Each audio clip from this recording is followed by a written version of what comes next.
एक भगवान शंकर को छोड़कर जय सबसे अवध्य होगा, जहाँ से जो उत्पन्न हुआ है फिर वहीं जाएगा। इसकी स्त्री बड़ी प्रतिवता सौभाग्यशालिनी, सर्वांग सुंदरी और परम मनोहर, विष्ट भसिनी और शीलवान होगी। नारद जी कहते हैं, राजन, सागर से ऐसा कहकर ब्रह्मा जी ने शुक्राचार्य को बुलाकर उनके हाथों से बालक का राज्याभिषेक करवाया और स्वयं अंतर ध्यान हो गए। फिर तो बालक को देखकर सागर बड़ा ही प्रसन्न हुआ और अपने घर आ गया। कितना ही उपाय से उसका पालन कर उसको पुष्ट किया। फिर काल नेमी नाम असुर बालक बुलाकर उसका वृंदावन नाम की कन्या से विधि विवाह करवा दिया। उस विवाह में बड़ा उत्सव हुआ। श्री शुक्राचार्य के प्रभाव से स्त्री सहित जलंधर दैत्यों पे राज्य करने लगे। नारद जी ने कहा, हे राजा पृथु, अब 11वें अध्याय की जो कथा है आप सुनिए। श्रीमन नारायण नारायण नारायण, श्रीमन नारायण नारायण नारायण, लक्ष्मी नारायण नारायण नारायण, पापी तारायण तारायण तारायण, बद्री नारायण नारायण नारायण, श्रीमन नारायण नारायण नारायण। कथा का 11वां अध्याय। जिसको जप कर जीव हो भव सागर से पार। 11वें अध्याय का कपिल करे विस्तार। एक समय जब समुद्र का पुत्र जलंधर अपनी स्त्री वृंदा के सहित असुरों से सम्मानित हुआ, सभा में बैठा था, तभी शुक्राचार्य वहां पहुंचे। उनके तेज से सब दिशाएं प्रकाशित हो गई तथा गुरु जी को आता देखकर असुर सहित सागर पुत्र ने उठकर बड़े आदर से उन्हें प्रणाम किया। तेजस्वी गुरु जी ने सबको आशीर्वाद दिया। फिर उनका एक दिव्य आसन पर बिठाकर सब देवताओं ने यथायथ बैठ गए और सागर पुत्र ने नम्रता से यह प्रश्न किया कि है गुरु जी, राहु का सिर किसने काटा था, आप हमें जय बतलाएं। इस पर शुक्राचार्य जी ने विरोचन पुत्र हिरण्यकशिपु और धर्मात्मा पौत्र का परिचय देकर देवताओं और असुरों द्वारा मंथन की संक्षेप में कथा कहकर यह बतलाया कि जब समुद्र में अमृत निकला तो उस समय देव रूप बनाकर राहु पीने बैठ गया। इस पर इंद्र के पक्षघाती भगवान विष्णु ने राहु का सिर काट डाला। जय सुनने के साथ ही जलंधर के नेत्र लाल हो गए। उसने बड़ा क्रोध किया। फिर अपने 10 मण नामक दूत को बुलाकर गुरु का कहा हुआ सब वृतांत सुनाया और आज्ञा दी कि तुम शीघ्र अति शीघ्र इंद्रपुरी में जाकर इंद्र को मेरी शरण में ले आओ। दशम्बर जलंधर का बड़ा निपुण दूत था। वह शीघ्र ही इंद्र के सुधर्मा नामक सभा में जा पहुंचा और उसने जलंधर के शब्दों में इंद्र से कहा, हे देवता धाम, हे देवता धाम, तुमने समुद्र को क्यों माथा और मेरे पिता के सब रत्नों को क्यों ले लिया है? ऐसा करके तुमने अच्छा नहीं किया। यदि तू अपना भला चाहता है तो उन सब रत्नों सहित देवताओं के साथ मेरी शरण में आ जा, अन्यथा हे सुरधाम, मैं तुम्हें सत्य कहता हूँ कि मैं तेरा राज्य इंद्रलोक तहस नहस कर दूंगा। इंद्रजय सुनकर बड़ा ही हैरान हुआ और कहने लगा, पहले सागर ने मेरे भय से सब पर्वतों को अपनी कुशी में क्यों स्थान दिया था और मेरे शत्रु दैत्य को क्यों रक्षा की? इस कारण मैंने उनके सब रत्न हरण किए हैं। मैं सत्य कहता हूँ कि मेरा द्रोही सुखी नहीं रह सकता। इंद्र की बात सुनकर वह दूत शीघ्र ही जलंधर के पास आया और सब बातें उसे कह सुनाई, जिसे सुनते ही वह देते क्रोध के मारे अपने होठों को काटने लगा और देवताओं को जीतने के लिए उसने उद्योग आरंभ कर दिया। फिर तो सब दिशाओं तथा पाताल से करोड़ों दैत्य उसके पास पहुंच गए। शुंभ नरसिंह सेनापतियों को साथ लेकर जलंधर इंद्र से युद्ध करने लगा। शीघ्र ही उसने इंद्र के नंदवन में अपनी विशाल सेना उतार दी। वीरों की शंख ध्वनि और घोर गर्जना से इंद्रपुरी गूंज उठी। अमरावती छोड़कर देवता उनसे युद्ध करने चले। भयानक मार काट हुई। दोनों पक्षों के आचार्य अपने अपने मृतक को जिलाने लगे। असुरों के आचार्य गुरु शुक्र अपनी मृत संजीवनी विद्या से और देव गुरु बृहस्पति द्रोणागिरी की औषधियां लाकर मृतक को जिलाते रहे। इस पर जलंधर ने अपने गुरु शुक्राचार्य से क्रुद्ध होकर कहा, मेरे हाथ में मरे हुए देवता जी किसे जीते हैं? जिलाने वाली औषधियां तो सब आपके पास हैं, फिर यह कैसे संभव है?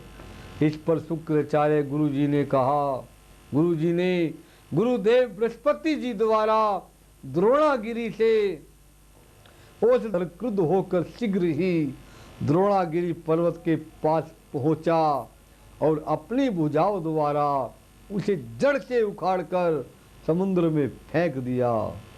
जय तो भगवान शंकर का तेज था, इससे जलंधर कोई विचित्रता नहीं थी। तत्पश्चात जय सागर पुत्र युद्ध भूमि में आकर बड़े वेग से देवताओं को मारने लगा। जब गुरु बृहस्पति औषधियां लेने के लिए द्रोणागिरी पर्वत पे पहुंचे तो द्रोणागिरी जगह जगह वहां सूना मैदान मिला। तब वह भयभीत होकर देवताओं के पास आए और उनसे कहा, युद्ध बंद कर दो, तुम लोग अब जलंधर को नहीं जीत सकोगे। पहले इंद्र ने जो भगवान शंकर का अपमान किया था, यह उसी का फल है। यह सुनकर देवताओं युद्ध की आशा त्याग अत्यंत ही व्याकुल हो इधर आद भाग निकले। सिंधु सुत निर्भय होकर अमरावती में प्रविष्ट हो गया। इंद्र आदि सभी देवताओं ने गुफा के अंदर शरण ली। कार्तिक माह की कथा का 12वां अध्याय। श्रीमन नारायण नारायण नारायण, श्रीमन नारायण नारायण नारायण, लक्ष्मी नारायण नारायण नारायण, पापी तारायण तारायण तारायण, बद्री नारायण नारायण नारायण। सुख भोगे जो कथा सुने, सुने सहित विश्वास। 12वां अध्याय लिखे कपिल, कपिल जय है दास। श्री नारद जी ने कहा, तब जलंधर को अपनी खोज में आता देखकर इंद्र आदि देवता भय से कंपित होकर वहां से भाग निकले। वह भाग और वैकुंठ में भगवान विष्णु के पास पहुंचे। फिर सब देवताओं ने अपनी रक्षा के लिए उनकी स्तुति की। देवताओं की उस दीनवाणी को सुनकर करुणा सागर भगवान विष्णु ने उनसे कहा, देवताओं तुम भय को त्याग दो, युद्ध में शीघ्र ही उस जलंधर को देखूंगा। ऐसा कहने के साथ ही भगवान गरुड़ पर जा बैठे। तब देवता उन्हें सहित उन्हें युद्ध की क्षेत्र की ओर प्रयाग करते देखकर समुद्र तनय लक्ष्मी के नेत्रों में जल भर आया और उन्होंने कहा, हे नाथ, मैं सर्वदा आपकी प्रिय हूँ और भक्त हूँ, तो मेरा भाई आप द्वारा युद्ध में कैसे मारा जाना चाहिए? इस पर भगवान विष्णु ने कहा, यदि तुम्हारी ऐसी ही प्रीत है तो मैं उसे अपने हाथों से नहीं मारूंगा, परंतु युद्ध में मैं तो जाऊंगा ही, क्योंकि देवताओं ने मेरी बड़ी स्तुति की है। ऐसा कहकर शंख चक्र गदा पद्मधारी भगवान विष्णु गरुड़ पर चढ़े और शीघ्र ही युद्ध के उस स्थान पर पहुंचे जहां पर जलंधर विद्यमान था। विष्णु जी के तेज से कंपित देवता सिंहनाद करने लगे। फिर तो अरुण के अनंत गरुड़ के पंखों को प्रबल वायु से पीड़ित हो देते इस प्रकार घूमने लगे जैसे आंधी से बादल घूमते हैं। तब अपने वीर दैत्यों को पीड़ित होता देखकर जलंधर ने क्रुद्ध होकर भगवान विष्णु को कठोर वचन कहकर उनकी पूरी ताकत के साथ आक्रमण कर दिया। 13वां अध्याय। श्रीमन नारायण नारायण नारायण लक्ष्मी नारायण नारायण नारायण पापी तारायण तारायण तारायण बद्री नारायण नारायण नारायण श्रीमन नारायण नारायण नारायण।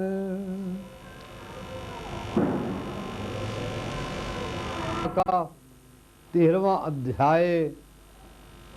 श्रीमन नारायण नारायण नारायण लक्ष्मी नारायण नारायण नारायण पापी तारायण तारायण तारायण बद्री नारायण नारायण नारायण श्रीमन नारायण नारायण नारायण। कार्तिक कथा को सुनो सभी सहज मन लाए 13वां अध्याय लिखूं श्री प्रभु शरण में आए। दैत्यों के तीक्ष्ण प्रहारों से व्याकुल देवता इधर आदर भागने लगे। तब इंद्र आदि को इस प्रकार भयभीत देखकर गरुड़ पर चढ़े भगवान युद्ध में आगे बढ़े। उन्होंने अपना सारंग नामक धनुष उठाकर बड़े जोर से टंकार किया। त्रिलोकी गूंज उठा।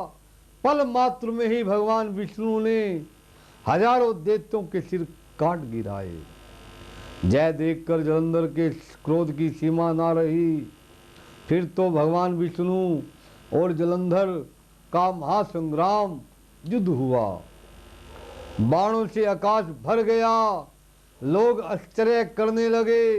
भगवान विष्णु ने अपने बाणों के वेग से उस दैत्य की ध्वजा रथ और उसका धनुष बाण काट डाले तथा एक ही बाण से उसकी छाती पर प्रहार किया। इससे व्यथित हो उसने अपनी प्रचंड गदा उठाकर गरुड़ के मस्तक पर दे मारी। गरुड़ पृथ्वी पर गिर पड़ा। साथ ही क्रोध से उस दैत्य ने अपने होठ काटे और भगवान विष्णु की छाती में भी तीक्ष्ण बाण मारा। उसके उत्तर में भगवान विष्णु ने उसकी गदा काट डाली और अपने सारंग धनुष पर बाण चढ़ाकर उसको बींधना आरंभ कर दिया। जलंधर भी उन पर अपने पैने बाण बरसाने लगा। उस समय जलंधर ने भगवान को कई ऐसे पैने बाण मार मार कर उनके दिव्य धनुष को काट डाला। धनुष कट जाने पर भगवान ने गदा ग्रहण कर ली और शीघ्र ही जलंधर को खींचकर मारी, परंतु उसकी अग्निवत अमोद गदा की मार से वह चलायमान ना हुआ।